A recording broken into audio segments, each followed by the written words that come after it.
The goal of this video is just to give you an overview of the course. So the official name of this course is Pre-Calculus 2, and there are two things that you can deduce just from the title. First of all, Pre-Calculus 2 is probably going to carry forward a lot of the basic ideas from Pre-Calculus 1. Now, Pre-Calculus 1 was all about functions at its heart. In Pre-Calculus 1, you learned about function notation. Then you learned how to take the inverse of functions and how to transform functions. And then you looked at how those ideas manifested in a couple of quintessential varieties of functions that you had not yet seen in algebra. For example, exponential and logarithmic functions, as well as polynomials.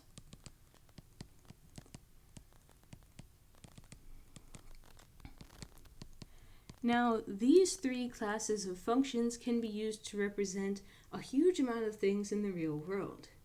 Exponential functions can be used to represent population growth, for example, or most financial investments, that kind of thing. Temperature change can be represented by exponential functions, and much, much more. In fact, you'll see hundreds of applications if you end up taking differential equations.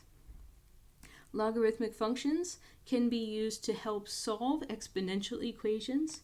They also have applications in chemistry for pH, as well as for things like the strength of an earthquake, logarithmic scales in science, and many other things besides.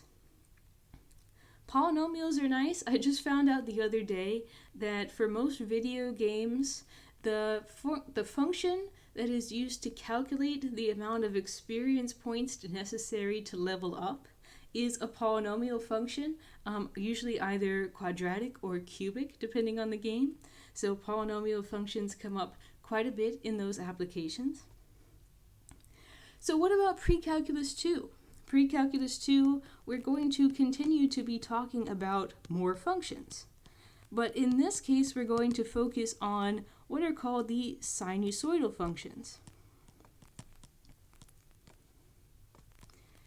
What is the purpose of sinusoidal functions? What can they be used to represent?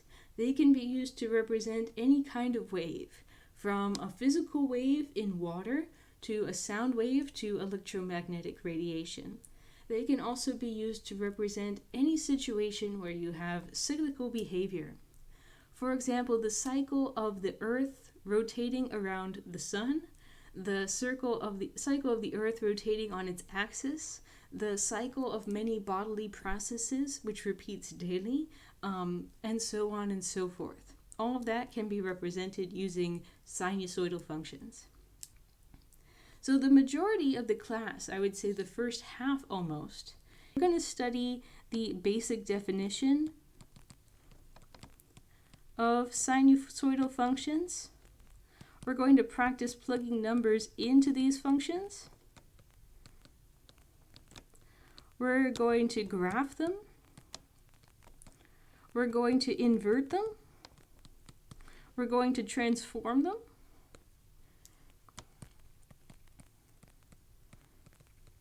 We're going to simplify them and simplify expressions which contain these functions.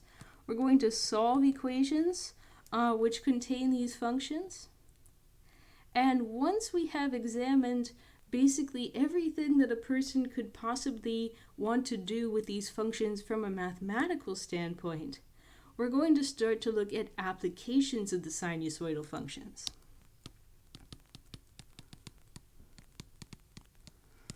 As mentioned a few seconds ago, these can be used to talk about any kind of wave or cyclical behavior. But we will also see how they can be applied to an alternative coordinate system, which is called the polar coordinate system, which gets a lot of use in calculus, as well as to vectors, which have a lot of use in both calculus and in physics. We're going to look at how those functions can be applied to triangles or to anything that can be represented by a triangle. And then we're going to look at circles and at things that are related to circles, namely ellipses, which are stretched out circles, and hyperbolas, which are sort of inverted circles. So that's the overview of the course.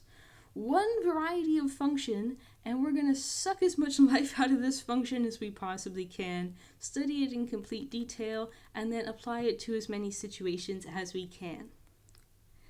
Now, this class is called pre-calculus in part because sinusoidal functions are absolutely essential to know well if you're going into calculus 1, 2, 3, and or 4.